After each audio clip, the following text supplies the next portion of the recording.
Hey, this is Joe Price. I just wanted to show you a project we're working on right now. We're trying to create new volunteering activities, and this one is going to be helping people merge duplicates. We set this up for the United Kingdom, but we're going to be looking for ways to do this in the United States as well. So let me show you how you can help with this pilot. Okay, so here's the sheet we're using. So as with all our sheets, you can just, check out a few rows, and then you'll click on the URL, and it's going to take you right into this environment where you have to decide if these two things are a match or not. So you can see side by side the information. And one thing that I've noticed for these UK records is that really the key thing is what happened here is you had this person added to the tree with their parents, this person added the tree with their parents, but there are these little twigs on the tree. And if you look at the information, you have the same parents' names, you have the children born 2 years apart in the exact, or christened 2 years apart in the exact same location. And so this is very likely to be the same family. So we're actually going to put this family back together. And then let me show you what you can do after that. So notice we have a whole bunch of these other duplicates. And so what we're going to do is first of all, focus in on just this little family right here. And then the nice thing is if you're not sure that it's a match, you can always put in 0.5 and we can come back and look at it more closely. Okay, so what we're going to do now is we're going to see if maybe we can figure out the rest of this family.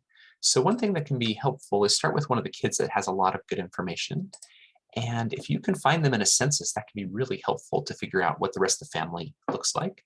So notice here we have 1901 census and the 1891 census. So let's take a look at this. The good thing about these censuses is that it helps us put the family back together. Now keep in mind that when I went to merge that duplicate, I wasn't certain, but notice that now that we have this census record, I can see that Esther and Agnes are in fact siblings. So let's attach those census records together and add in their birth information in addition to the christening information, which we had already. Now the neat thing is that now that I can see this family here, I can actually, let me just open up two windows at once. Let's go back to Agnes's parents. Well, notice here we actually have two other merges that we can do. And so I guess the last thing I'd say related to this family, this family might take a little bit of time, and what we're going to do is just merge all the duplicates that we can find and put this family all back together. So notice here, for some reason, Agnes was on the tree twice. So these ones tend to be pretty easy to do. And let's see, and notice she's got one more on the tree.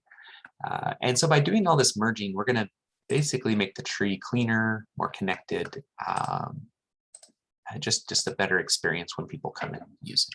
So notice now that we've merged all the things for Agnes, now what we need to do is start merging these duplicates for her parents.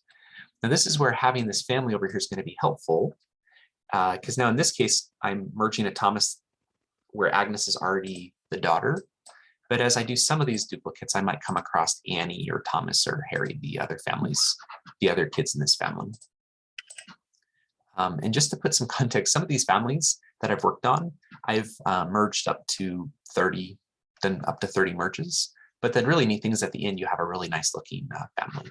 So let's take a look at this one. Here we have Agnes and Esther. We have Agnes. So we'll bring these together. Okay.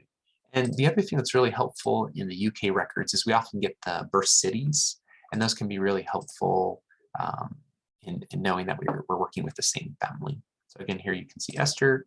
We look over here, that's when she was christened. Over here, this is when she was born.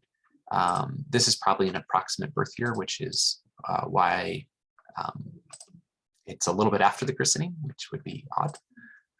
But here we go. Okay, so I probably won't go through the rest of this, but the key thing is that I can use this census record over here as a guide to help me merge all the different people together. And then in the end, I'll go and finish attaching the 1901 census. Let me just show you one other example. Because some families, you only have to do just the main merge. So now here's an interesting case where we have a spouse. So do you see how things line up well, but there's just not enough information here to make a decision. So in that case, then I would put a 0.5.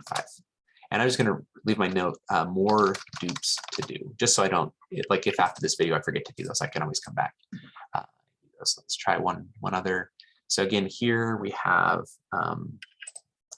some information in, and in this case, because the christening is happening, so what we have is a pretty unique name, and we've got 4 pieces to that name, and then we have 3 pieces of this name, and then we have a child born in the same city after the marriage date.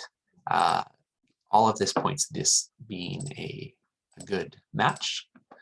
And so then I'm going to attach that, and then notice again, here I'm going to have to spend a little bit of time kind of working through this. But the most important thing is that just be careful, use your discernment. Something I do sometimes is look for census records, or maybe look for them on a public member tree on Ancestry, try to put the family together right. But we're really excited to have you help with this. We really think this is going to help us make the tree cleaner and more connected, and your help is going to be a key part of that.